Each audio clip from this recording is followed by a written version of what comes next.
All right, double fries, no slaw. Can you guys hear me okay? Yeah, all right. See the mic thing going now, so I assume you can hear me. What are we on? What's today? Tuesday morning, a little bit later than normal. I thought I was going to have to do this at night, which a little bit thankful not to be doing this at night. I am flying solo again, so don't give me too hard of a time on this. But we will, if you want to call in, there's a link in the description. It's kind of hard to see comments. Again, had to change up the time a little bit just due to my kid won an award at school today, so I had to go to that. But we're still here. It's still Miami week. I don't know how excited people are about Miami week this week, but it still is Miami weeks, and so we're talking about it. And at the end of the day, if you're not excited about it, then I don't know what to tell you. But demand better out of your staff and coaches and everything else. But we'll take calls. We'll answer questions in the comments. We'll give Decadent Coffee some love. Decadent, a coffee and dessert bar. Appreciate them for their support and always showing us love and being here to support us through these trying times. I've got my coffee right here. We are good to go. It's still a morning show. Look, can you see the steam coming off of it? I don't know if you can see that or not. I can see it here on my end, but maybe not on the camera. Some concerning news. Maybe here in a minute. We'll talk about that in a sec. But anyway, even if we're 2 hours late, we're not really late. I told you guys on Sunday that we would be doing this at a different time just due to the having something with the kid. I still have my coffee even when we're a little bit late. Maybe some concerning news. Got some info that we put on our Patreon yesterday. Florida State probably going to be down a couple of starters. We put that in the Discord. We put that in the Patreon. You can certainly go check that out. And man, I'm actually hearing some news that they may be down. There may be more coming, which is certainly not what's ideal for the Noles going up against. I don't know, maybe probably the best opponent they have left, right? It's them or Notre Dame, and I'd probably lean Miami here. Listen, it is not, one thing that's not been enjoyable about this is I do feel like I troll Miami quite a bit, and I enjoy doing that, and I like giving them a hard time. What has sucked the most about this is I have no problem continuing to make fun of them. Their rented stadium, their 40-yard IPF, their, just small, fan base that doesn't even sell. Like, are they even going to sell out this weekend? I don't know. I will make fun of all those things. What sucks is them actually being good, because as much as I will troll them, like, I'll also be honest and say, like, their offense is really good, and that sucks. I can't even, Florida State screwed the bed so bad I can't even like pretend to give myself hope about this game. So anyway, it is what it is. I didn't assemble the roster. I did not keep the staff. I didn't do any of those things. You listening, unless you're part of Florida State's staff, which if that's the case, stop listening to this and go recruit high school talent that's better. But unless you're part of Florida State staff, it's not your fault either. Let's be very fair, right? We as listeners of Double Fries No Slaw and the host of Double Fries No Slaw, we didn't do this. So we will not take the blame. We should okay, all right, I got this and then we'll go. The stadium jokes don't hit when you're 1-6. You're right about that. They don't hit at all.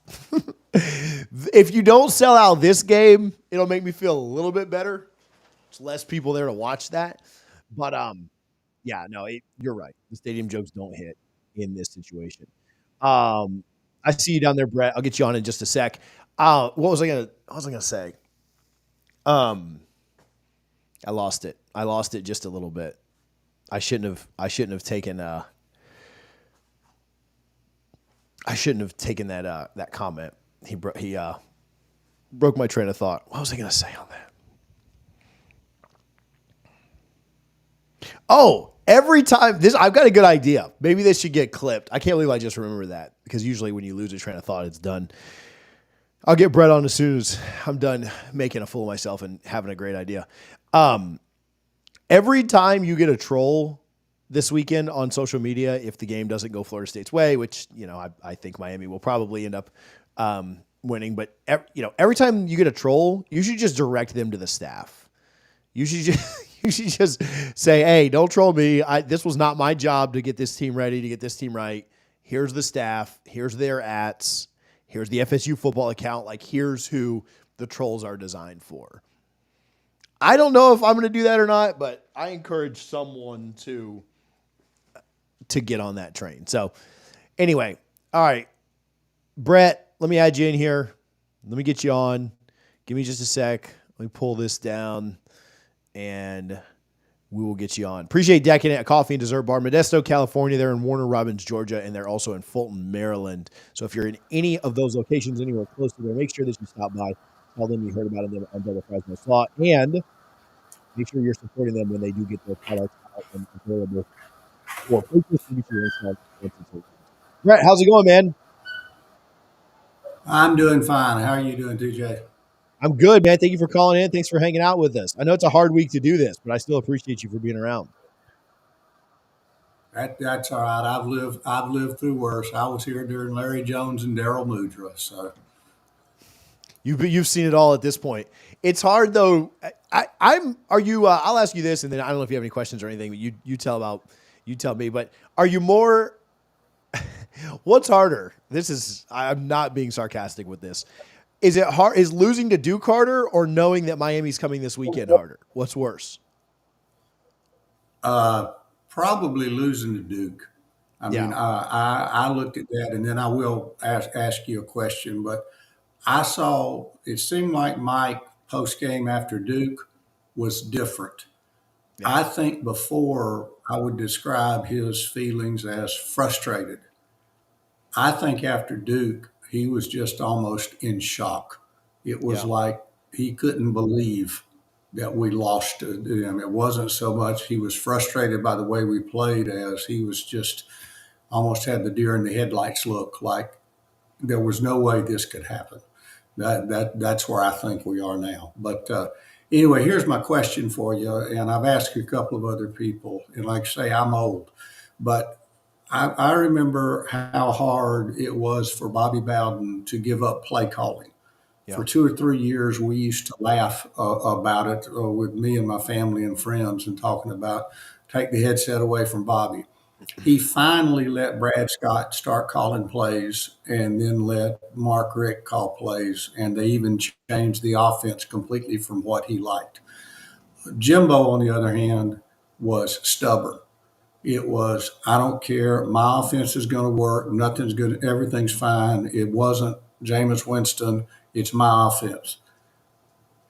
What is your opinion? You know Mike better than I do. How likely is he to be more like Bobby and turn controls the offense over to somebody else and become, quote, the CEO, or to be like Jimbo and ride into the sunset saying, I can handle the offense. I'm the one in charge, and it'll work. Yeah, I think that's a really good question. So first, I agree with you on the Duke take. Like, you know, now college football's weird, and we would have never picked Vandy to beat, Alabama. So could Florida State win? Yes, but Florida State's probably going to lose this weekend, and we can be pretty honest about that, just looking at it from a football standpoint. But losing to Duke to me is so much worse, and I agree there. On Bobby and Mike and Jimbo, like that comparison. Okay, so if I want to. I'm going to be a politician since we're 2 weeks away from the election, but I want to take a step back from it and not even answer who I think he would be more like, and then I will answer that in a minute. But I think Mike is in a much tougher position that he put himself in. Let's be very fair, and I like Mike a lot, so this isn't a personal attack or anything like that. But I do think Mike is in a little bit tougher of a position because Alex Atkins' contract is through 2028, and I know the show cause is there. We've talked about that a little bit. Would that have an impact on him firing him this year? I personally think it would, just because of their relationship and Mike not wanting to put him out unhireable. But then I also think that just financially, you've committed this guy over $1 million through 24, 25, 26, 27, 28. And so could Florida State afford like a $4 million buyout for the OC and then afford hiring somebody else that's going to potentially be an upgrade? And then I also don't think you could. Now you're going to have to do one of these things, because otherwise Mike's going to get fired, right? I don't think Mike makes it to 2028 unless changes are made. But I also don't think you can afford to demote him to just offensive line coach, and bring somebody else in and be paying your offensive line coach, which the results there have not been very good either. I don't think you can afford to pay Alex Atkins over $1 million a year just to coach the O-line. Maybe he would do better at it. Maybe he would develop a little bit better if he was just doing that. But I think Mike's in a really tough spot to even bring in an offensive coordinator. It might not even be like who he would be more like, Jimbo or Bobby. I think that, it's just a tough spot that he has kind of put himself in. I mean, and at this moment, like, again, I'm not trying to bash on Mike, but the program is 1-6 and it is his program. You knew that Alex was under investigation, back in December when you gave him an extension through 2028. And so that just, to me, like, hindsight's 2020, I get it, but that was probably a pretty big miscalculation. Like, Alex wasn't going anywhere, anytime soon anyway. I don't necessarily know that you needed to extend him like you did. Now to answer your actual question, which, again, sorry to go off on a 3-minute tangent without answering the question, but to me, that answer is probably a little bit more relevant. I think Mike's hands are a little bit tied, regardless of who he's more like. I think that all of these coaches are prideful, and I don't necessarily mean in a bad way. You've got to be somewhat confident in yourself to be able, like, just like Jimbo was. Like, one side of the coin says Jimbo was too stubborn and prideful, and the other side is like, hey, I'm a really good coach that I did it once before, I can do it again. I think they're so focused, they're so tunnel vision that it's hard for them to get outside of themselves and relinquish that power. I think Napier, you've seen that with him. Like, he keeps having losing seasons in doing it and won't hire an OC. You talked about Jimbo. You talked about Bobby. I think that's pretty common. Now, eventually, I do think coaches crater and they end up realizing, like, well, this is going to cost me my job if I don't do it. So Drinkowitz did it. Other play calling coaches have done it and hired guys to fill that role offensively and defensively. Like Kirby's done it and different things like that. Not that Kirby was ever like in trouble, but I do think my gut tells me that he would lean closer to Bobby and eventually give it up, but be stubborn about it, have his hands tied a little bit. I think Mike would realize, like, hey, the ship is going down. I have to do something different. I have to bring in an OC. I just don't know if he can realistically do that as fast as we probably want because of kind of the first part of the answer that I gave you, if that makes sense. So what are your thoughts there? Yeah, I think you're probably right, but the boosters can't afford a $64 million buyout. But if you go to them with, okay, it's going to cost $10 million to completely overhaul and revamp, that's a whole lot cheaper than buying out a head coach. So I'm not sure that money would be the problem on firing coaches and hiring more. I think they could find the buyout for that. But I don't know. I think December is going to be extremely interesting. I will be shocked if Atkins and Dugans are coaching spring training. Yeah, I would agree with that. I mean, I'd find it pretty hard to think that Randy Shannon would still be on this staff when we get to that point too. I would be at this point somewhat surprised if more people weren't also part of that. I don't know who. Nobody's alluded to me like who those people may be, who they may not be. But I agree with that. Like $10 million is much more palatable. I mean, how much does, and I know this is kind of a crazy thought, but I mean, Harbaugh did this. Would Mike be willing to, I mean, I don't know that I would necessarily be willing to do it, but how much does Mike care about money, or how much does Mike care about possibly turning this thing around? Like, if you're Mike Norvell, do you consider taking a little bit of a pay cut to help counterbalance some of that stuff? I mean, again, I know that's really hard for multimillionaires to have I'm a huge Kobe Bryant fan. Like, that's a little Kobe Bryant figurine behind me, like next to the championship ticket. Kobe never took a hometown pay cut to stay in LA, and his team could have gotten better had he done it. A lot of times these guys don't do that. And I know that Kobe and Mike Norvell are not the same person. I'm not trying to imply that they are, but would Mike Norvell, I mean, I'll tell you this, after winning 2 games this year, he probably should take a pay cut to help out a little bit. And the fact that he'll make $10 million for this is not his fault, but if he wanted to help turn it around, would he maybe be willing to do that? So I don't know. I think there's a lot of different ways to maybe look at it, but you are right. Like $10 million to maybe buy out the staff would certainly be more palatable than what we've got. I guess the problem becomes, man, if you spend $10 million now, devil's advocate, you spend $10 million now and Mike hires a staff that doesn't work out, then you're right back where you were, this year, although the $64 million would be down to 45, 50 in a couple of years anyway. Once you figure out that hasn't worked, which hopefully it would. Obviously, I'm not hoping that the staff changes don't work. I want Mike to work out and stuff, but it's going to be a lot of money either way, but you are right that the 10 would be much, much better than the 60 plus. I also don't know, and I just asked somebody about this that does have access to the contract. They just haven't gotten back to me. I don't know what's due up front on any of these contracts either. Like what percent, like with Napier, I think he's due like $13 million up front. They just beat Kentucky. And so like, there's not that urgency for them to do anything right now. But, yeah, I don't know what we would owe any of these other coaches like up front, if it can be paid out in installments or what. I would think with Atkins and them, you could pay it out in installments, but like Randy Shannon, if you fired him in December, he has 1 year left on the contract. Like you just have to pay the full thing out, I would think. So yeah, that I don't know that aspect of it either, and where we are financially to be able to, if Alfred says you can let go of 4 because that's what we can afford, or what that would look like, and then maybe that's when Mike says, all right, we'll let go of 5 and cut me by $1 million next year or something like that. Obviously that'd take a lot of humility for Mike to do that, but I don't know. Those are my thoughts. Yeah, I appreciate it. I'll say one more thing and then get off and let somebody else talk. If the over under on new coaches on staff for next year was 4.5, I'll take the over. So I agree with that. I think it needs to be over 4.5. I don't know that I'm confident enough right now to say that that's actually what's going to happen. I certainly hope it is. It would surprise me if Randy and Ron were back. Like, I think I'd be shocked. I think the fan base would. What little fan base still has faith in Mike?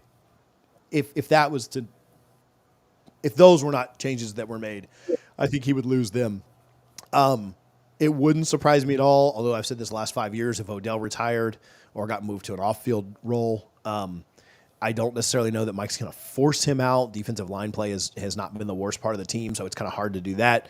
But it wouldn't surprise me if those 3 happened, and then, maybe you move on from a coordinator. That's number 4, right? And then you're like, well, does one more go, right? So, yeah, I agree with that. I wouldn't be shocked by that at all. I think it needs to be over 4.5. I'm not super confident it happens. I would take the over of 3 for sure. I think that anything less than 3 would just be diabolically bad. If he only makes 2, man, that's trouble. But yeah, I'd take the over of 3, 3.5. I don't know if Mike will do 5. I don't know. He needs to, but we'll see. All right. Appreciate you taking my call. I'll keep listening. Appreciate you, Brett. There was somebody on here. AC was on here a second ago. AC, if you're still watching on like YouTube or something like that, you're more than welcome to jump back in. Oh, I think I see AC. AC, you're on mute, but if you come off mute, you should be connected. You should be in the studio now. So AC, come off mute, and I'm happy to take your call. Can you hear me, bud?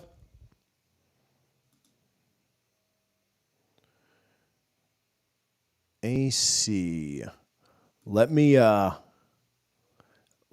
remove you real quick and then add you back, AC, and then see if I can hear you. AC, can you hear me?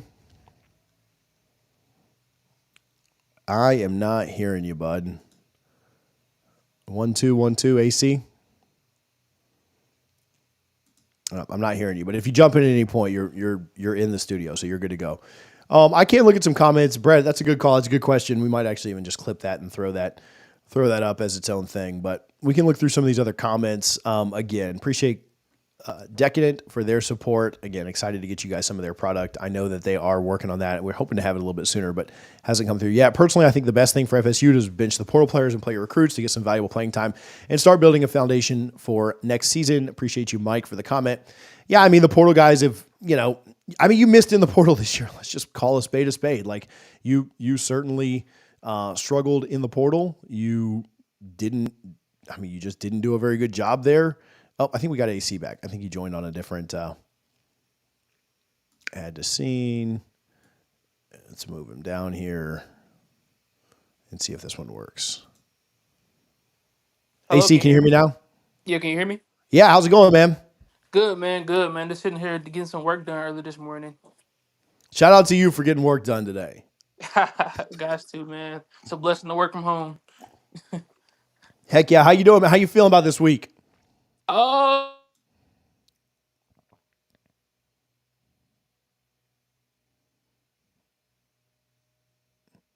Uh-oh, did we lose him?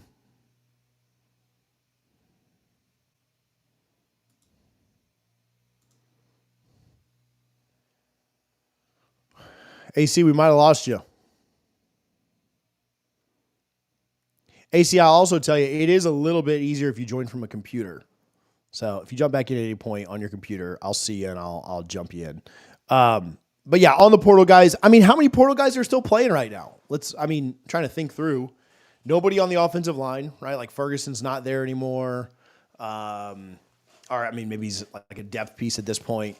Richie Leonard's out. Roy Dell's out.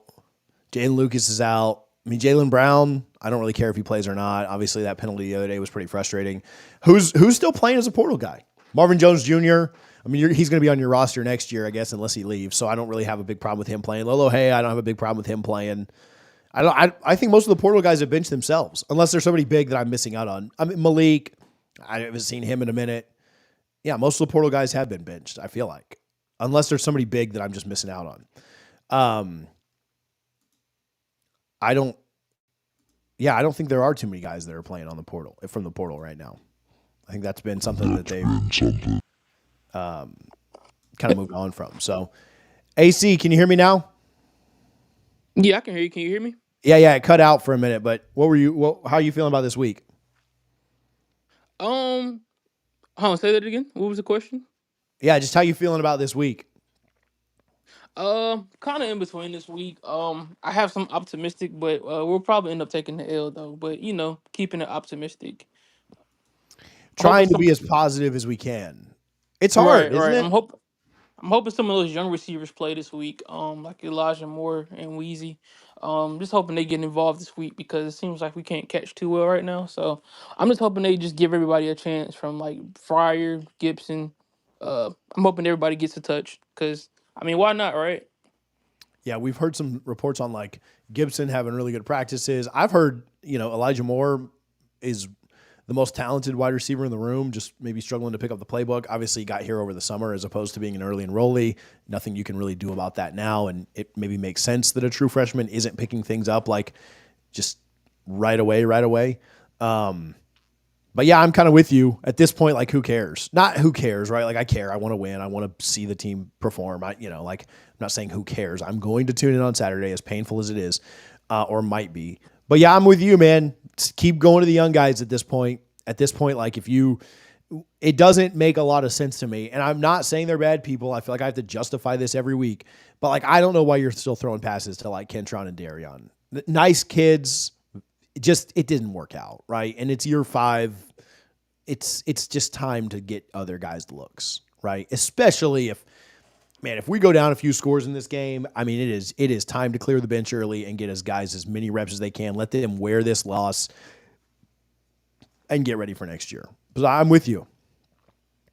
I don't know why your voices sound like really deep and slow right now, but I probably would just, I would rather than refresh, I'll probably just add my last comment. I'm probably like one of the only people who thinks not to fire Alex Atkins because to me he's probably one of our best recruiters, and if we fire him, we'll probably lose Joseph and Solomon, right?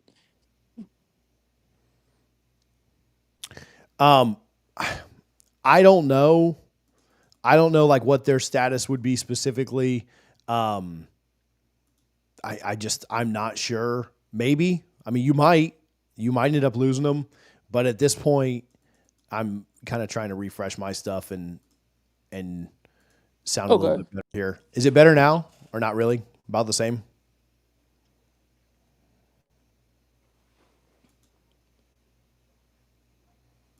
Yeah, I don't Any know bit? what I can't hear. I'll probably cut out because I can't. It slowed down probably because I went out and came back in. So, Yeah, hopefully but it's yeah, not. thanks for having me though, man. No, you're good. Hopefully it'll be better for everybody else. Guys, let me know in the comments if my voice is kind of messing up on this thing. But I mean, as far as the recruiting goes, I don't know. It's hard for me to think like, oh man, recruiting might suffer, and so you got to keep this coach. Um, you know, I want the good recruits. I agree with that, but at the same time, like, are you confident? I guess my question would be, are you confident that he's going to develop them well? Because we've recruited well in the past. Like we've recruited very well. Lucas Simmons, Julian Armella. I mean, there's a lot of good recruits that we've had on this offensive line, and 5 years in, we've not done a good job of developing those guys. And yeah, do I think that other guys are more ready right away? Yes, I do. Are you keeping? I don't know. I think they're more likely to keep Atkins than get rid of him anyway. So I don't even know if it's a recruiting thing or if it's just that we don't have a lot of options outside of that. But yeah, I don't love keeping a guy just because of a recruit. I could be wrong on that. I think that we've recruited that position well in the past. Jonathan Daniels, others, just having a good recruit is not enough to me because he's had good recruits and you haven't developed them very well. Thanks for the heads up that the voice is fine. Thanks. I heard what he was talking about. It was kind of slowed down on my end too. Just I could hear myself for a moment, but yeah, I don't know. It's a tough spot, and I like Alex. I think he's a good guy. I think he's recruited really well. We're 5 years in, and the offensive line is just absolutely atrocious, and none of them have how many guys that Alex has recruited have come in and making a difference? I mean, like I guess Otto's playing now, and Early's playing now. Not that they've been very good, but yeah, I mean, you're 5 and you're the offensive line coach. Like, hopefully the offensive line would be better than it is at this point. And, even with good recruits committed right now, are you confident that he's going to get those guys to where they need to get to be serviceable? If you bring in a stud offensive line coach and you bring in a guy that has a track record of development and doesn't seem like he's lost a step, then maybe you keep some recruits. I mean, who knows, So offensive line, I agree with that. Was serviceable the last couple of years. I just don't know what's happened with it this year. But you think about it in the last couple of years, like who was serviceable on the offensive line? Noles Smith was good. Darius Washington was good. But then the rest of it was a bunch of transfers. Bless Harris, Jeremiah Byers. It was guys that, who was really good in 21, 22. Well, it was Gibbons from Notre Dame. And, unless they can kind of strike gold in the portal again next year, I mean, are you super confident that the line is going to be better next year? Maybe if you keep Thomas, he's pretty ready to go and can kind of jump in as a true freshman. He might have that skill set. You've seen that other places. Bama put in a true freshman. LSU's played a true freshman a couple of years. Can you get that out of Solomon Thomas? I mean, maybe you don't have to develop as much, but I don't know. I'm not super confident in that. Again, maybe you can throw him in as just O-line and he can focus on that and you can get a little bit better there. But I don't know. I don't have the warm and fuzzies there. Maybe I'm just in a depressed mood though, so that could be the other. AC, can you hear me now? Yeah, I can hear you now. It sounds normal now. I just had to refresh and hop back in. Yeah. So does that make sense? I don't know. I'm not trying to be super negative about everything. I'm just No, not super confident that Alex is going to get it done, even with good recruits that he's got committed because he's had good recruits. I mean, it makes sense. I just think they gotta find like a balance because, like, I get what he says with you can't play guys too early or they get banged up and you end up with Robert Scott. But at the same time, you got to figure out how to like mix it in between older guys and younger guys because, like, I feel like that's how this whole team got caught up this year.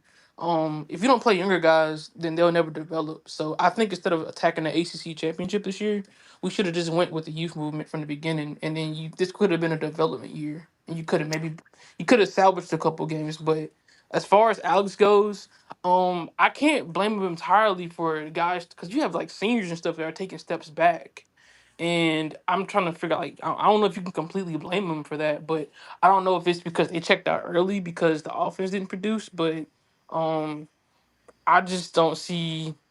I can see why everybody's upset with him, but at the same time, I feel like he's like the only one that can establish like a full recruitment and bring players home. As far as like he's the only person that knows how to close on the staff. I feel like, and Yeah. everybody else has just been struggling. So it's like, do you get rid of that and lose your top two recruits in your recruiting class to replace him, or do you stick with them and see what happens with these younger guys? Because it's like I haven't really even seen his younger players play yet, and so I don't know what he can do. And these older guys took a step back, so it's like I don't know who to blame.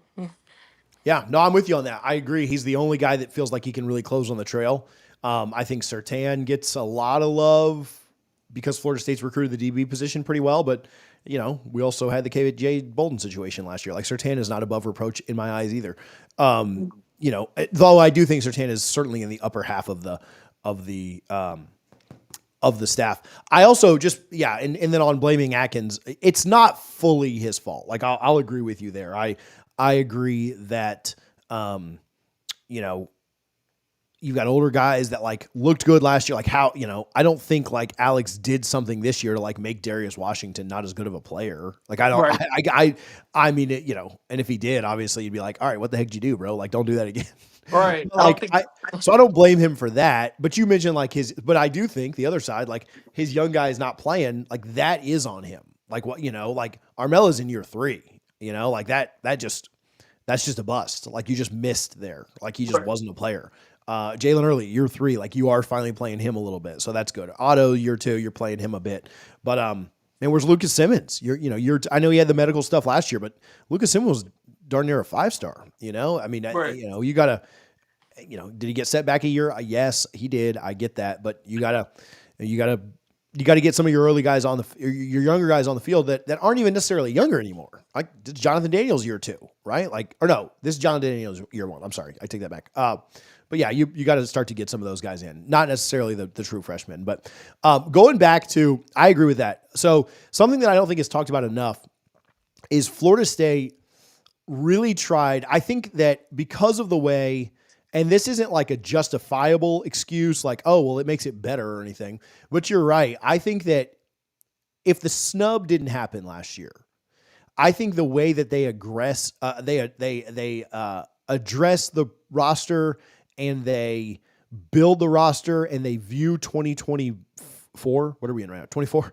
If Yeah. the snub didn't happen, I don't think that they go as hard at like trying to go all in again, right? Like I think that they thought they were building a roster and they were wrong about it, but I think they thought they were building a roster that could go out and compete.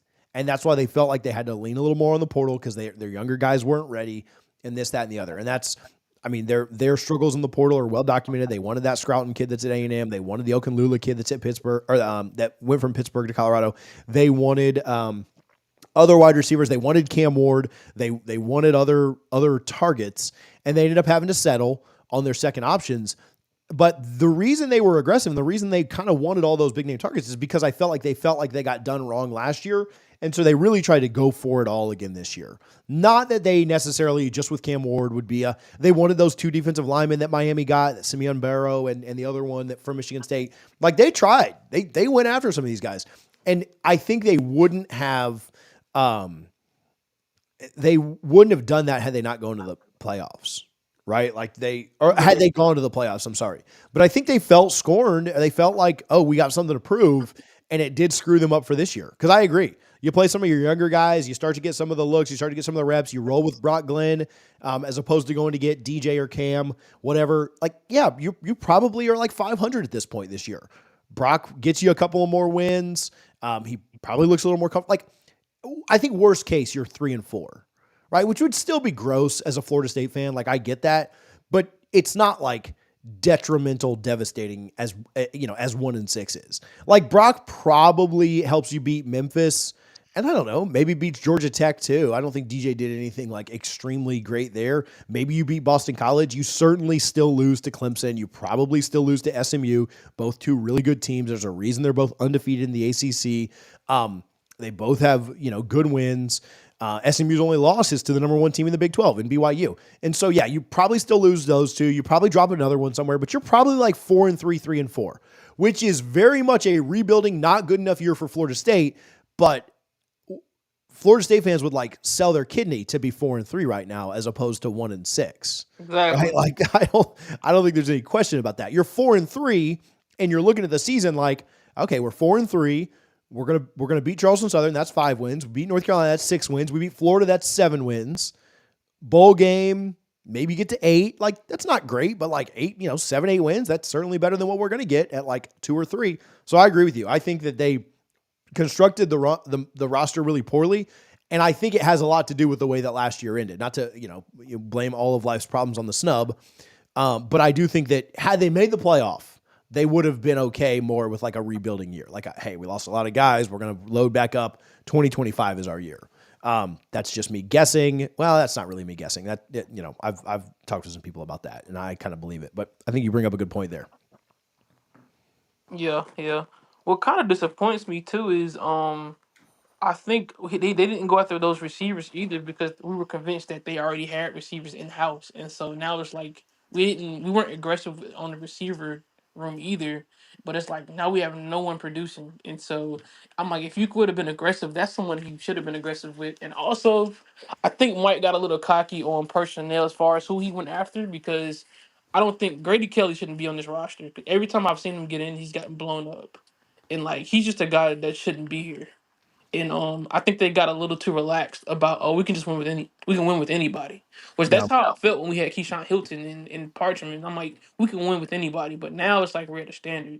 And I felt like Mike he kind of whiffed a little bit. He thought he could win with anybody. It's like you're supposed to continue to grow and go up. Bro, I'd take Andrew Parchment right now in a heartbeat. Oh yes, Andrew Isn't that crazy? Parchment, McLean, Pittman, all those guys. I would take them right now because it's Yeah. like Pittman. At least he caught the ball. Pittman was a dog. So Yeah. I don't know. Yeah, no, I agree. I think, yeah, I'm with you on those. No, I agree. I think there's a lot of guys on this roster that are not up to snuff for Florida State, and I mean, we were worried about them being over the scholarship limit in the spring. We thought there would be guys that didn't make it back onto this roster because you needed to get under the numbers, and they've moved some of those guys to just NIL to where they are walk-ons now, but we're taking care of them through NIL and stuff like that. But like, yeah, there are guys on this roster that just, point blank should not be playing at Florida State. If you're in year 3 and you were a 4-star recruit, and you're not playing, you probably shouldn't be here. You should probably be playing somewhere else so that frees up a roster spot for somebody else. So yeah. And there's a lot of them. You think about Kelly, you think about Armella, you think about you do Span kind of taking up a roster spot. You think about plenty of guys on this roster that kind of fit that bill. And I don't, you're always going to have young project guys that you're trying to get, 3-star diamond in the rough type stuff. But, I don't know that. I think there's probably a pretty large list of guys that probably shouldn't be on this roster. Doesn't mean they're bad people. Not trying to be a jerk, but I think you should probably, and I think you will probably part ways with a lot of this roster after this year. Some guys you want to lose, some guys you don't want to lose, but that's just the nature of college football at this point. Yeah, So I think Mike was a little nice. I think Mike is a nice guy as far as not kicking kids out the program. But I think after this year, I think he's gonna get a lot more aggressive and like more black and white. Like you can't be here. Like you have to go somewhere else. I'll help you find a home, but you can't be here. And yeah, that's what we're missing. yeah, I think he will too. His personality is not one that wants to tell kids, there's the door, see ya. I think they're very like when they have the portal conversations, I think they very much, hey, this is your path to playing time. Like they try and do it like the most PC way possible. Like, hey, your path to playing time is limited here. If you want to go somewhere else, we'll help you find a spot, this, that, and the other. But ultimately I think he'll have to be a little bit more like, hey man, you got to go. Like we don't have a spot for you, and see what happens from there. So AC, I appreciate you, man. Thanks for jumping in for a little bit today. Oh yeah, not a problem, man. Take care. Thanks, buddy. Got a pretty good super chat here. We will read this and answer it, and then I don't know how long we'll be on here. Been on here about 40 minutes. So again, we did put some info over in the Discord yesterday. So if you're watching this or listening to this, you're certainly welcome to go sign up there. It's patreon.com/DFNS. Florida State's going to be without a couple of starters. And then there could be more coming on that this weekend against Miami. Certainly not good news. So if you don't want to read bad news, then don't go check it out. But if you just want to be updated and you want to support a little bit, I think you can get in for like $3 a month. It's not that much, and then you get access to the Discord. We'll drop news and nuggets time to time. Realistically, what is your long-term outlook on Mike? I mean, not good, and not because I don't like him or not because I don't want him to work, because I I want Mike Norvell to be the coach here in 4 years, right? Like I like him a lot personally. I have spent time with him. I've been around him a few times, and I really do like him a lot personally. I also appreciate the values and the things he stands for and the way that he drives his guys to work hard and do the little things right and all that stuff. And I know that hasn't manifested this year, but I do appreciate that he does go about that kind of business the right way. I think he cares about his players. I think he cares about the program. I do think he cares about Florida State. I know that we'll probably get jokes about that just because people will say, well, if he cared about Florida State, we wouldn't be 1-6. All that might be true, but I think he's trying, which maybe makes the things that have happened even more sad. Why I am not super optimistic is because just in general, most coaches don't work out. Like the way college football works is there are 7 to 10 great coaches that work out on a consistent basis, and everyone else just jumps in the coaching carousel. You think about like teams in the SEC. Like what teams in the SEC are like set for a while with a coach? Well, obviously Kirby, obviously Sarkisian seems like he's in a pretty good spot there. Obviously there are other coaches. Brian Kelly is in a pretty good spot. Although if he can't ever get over the 10-win hump, maybe he's not in a good spot because of their expectations. But it feels, you look at the rest of the SEC and look at what they've done, even powers like Florida and Tennessee, which they feel like they're in a pretty good spot with Heupel. Kentucky, because of their expectations, they're fine with Stoops, but they're calling for his head up there now. And so like you just look at even the mighty SEC, what most programs do is they have a coach for 3 to 5 years and then they move on. Like that's just how college football works. And the reason for that is if a coach doesn't turn it around quickly, if a coach doesn't win almost immediately, like you get a couple of years grace period and then you move on. Usually you only get that first chance to like really capitalize on the new hire momentum. It's hard to capitalize on momentum when you're 4 and 5 and 6 years into a contract and in a program. You don't get that recruiting bump. You don't get that booster excitement. Like the boosters will never make more money than they made in 2022, 2023, right? There will never be as big of an NIL push as there was the way that Florida State won 19 games in a row. And so to me, just in general, this has nothing to do with Mike Norvell. It's very hard for coaches to turn programs around. What's even harder and what's maybe even more unheard of is a coach doing it twice, where a program is destitute in a terrible position, wins 3 games in year 1, and then he builds it back up, and then it completely falls flat again to where it's back down to square one and you win 1 game. I've never heard of a coach being able to build a program twice. And so to me, like just thinking about that, not Mike Norvell excluded, it is very hard for me to think that Mike Norvell could do that again, be kind of the first coach to rebuild a program twice from the ground up. The caveat or the addition onto that is the fact of we don't know if Mike Norvell will make enough coaching changes to even matter, to even give himself a chance to turn it around. If we go into next season and Adam Fuller and Alex Atkins are our 2 coordinators, what is your confidence level that Florida State's going to be back to winning 8 or 9 games? You probably don't even want to go look at the schedule, by the way, if you haven't already. It's not super pretty, and it's not just the Alabama game. It is a very tough ACC schedule. You have to go to the Swamp. You have to go to Clemson. You play Miami again. And then obviously Bama in game 1. I think you play Virginia Tech. I think it's a tough schedule. I think it's a tougher ACC schedule than this year's is. And you swap Notre Dame for Alabama. So just in general, we don't know if Mike will make enough changes. Second, let's say he does make enough changes. Let's say he fires 6 coaches and brings in a whole new staff, reassigns people, moves guys around, Odell to off field, blah, blah, blah, whatever. Let's say he does all that. There's no telling it's going to work. Just because you make changes doesn't necessarily mean that those changes are going to be effective. Even think about Mario. They're probably going to be in the ACC championship game this year. His first 2 hires with kind of an unlimited budget were terrible. And he had to go out and hire new coaches in year 2. Is Mike Norvell, think about that. Is Mike Norvell going to get a chance to hire a new staff right now, and then go out and hire another one if it doesn't work? I don't think so. I don't think he's going to get afforded that opportunity. So there's question 1 of, can he get that bump again to rebuild a program for a second time? Can he make enough changes to matter? And number 3, will those changes pay off? Will those changes work and be effective? Well, if all three of those things happen, then yeah, I mean, he's got a pretty good shot of turning it around. It is still Florida State. You shouldn't have to work that hard to get to like 8 wins consistently in the ACC. Now, what if we end up in another conference in 3 years? Obviously, that road to 8 wins probably gets a little bit tougher. But if those three things happen, yes, Mike Norvell has a chance to turn it around.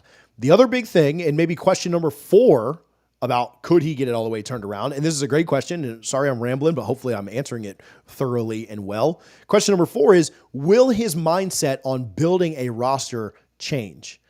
Because the portal, I am not a portal hater. Obviously, I know it did great things for us. The portal is objectively harder to build with right now due to the simple law and theory of supply and demand. Florida State got into the portal and they were faster in the portal and they were quicker in the portal and they were better in the portal than everyone else for like 3 years. And then the rest of college football realized, oh, snap, we can just fill all of our holes. We don't have to just sit here with Tyler Van Dyke as our quarterback. We can just fill our most important hole by going to the portal and getting a really good quarterback. And so Florida State no longer has the advantage of, oh, we're the portal kings, right? We will beat everyone else because we'll use the portal. We'll get all the best players. We'll get the Keon Coleman's. We'll get the Jared Verses. We'll get the Jermaine Johnsons. We'll get the guys that everyone else wants because we're just first there.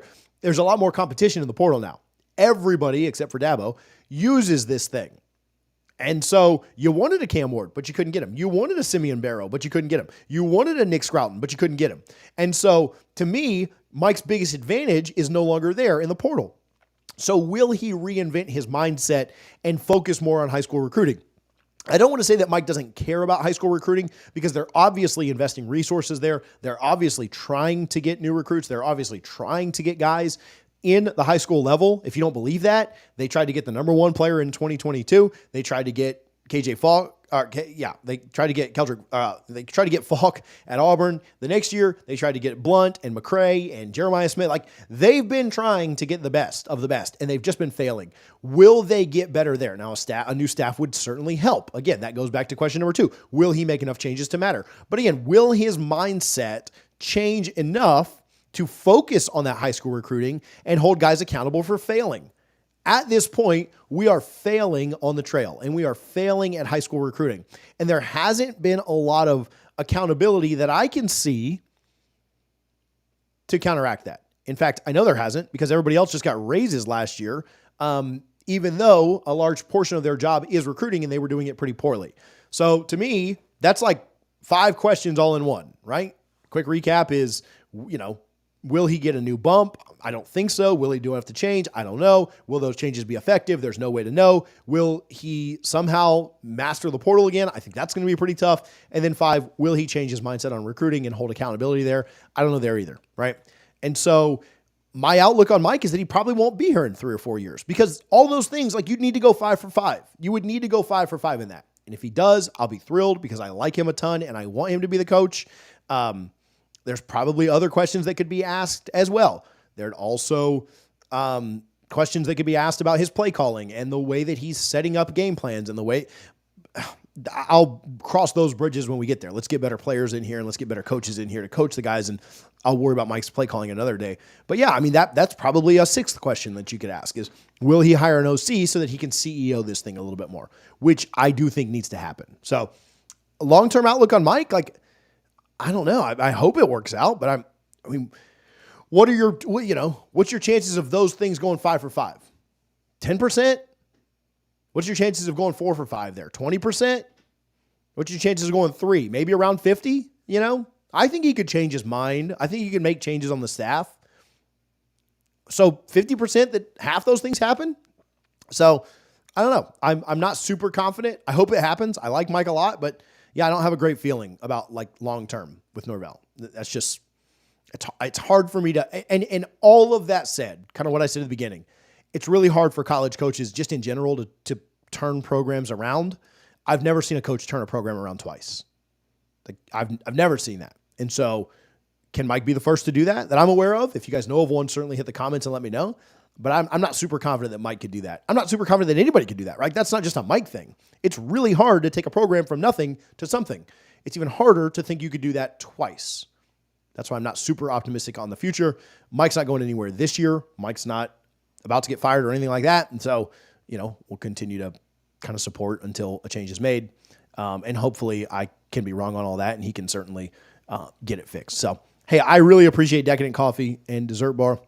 Again, Fulton, Maryland, Modesto, California, Warner Robins, Georgia. If you're in any location kind of near those, make sure that you're stopping by and saying hello. We'll get some product out to you guys soon. We'll get you links for all that once it does happen. Listen, I know that this week is not the most fun. I know losing to Duke's not the most fun, but I do appreciate you guys for tuning in and hanging out. We will have more Miami coverage this week. We're going to talk with some people a little bit later in the week. Of course, we'll preview the game on Wednesday night. If you're watching this or if you watch this on the replay, do me a favor and hit the subscribe button. We certainly do appreciate that. We will be back at our regular time next Tuesday morning at 9 a.m. But I appreciate you guys for tuning in. Appreciate you guys, as always, for the support.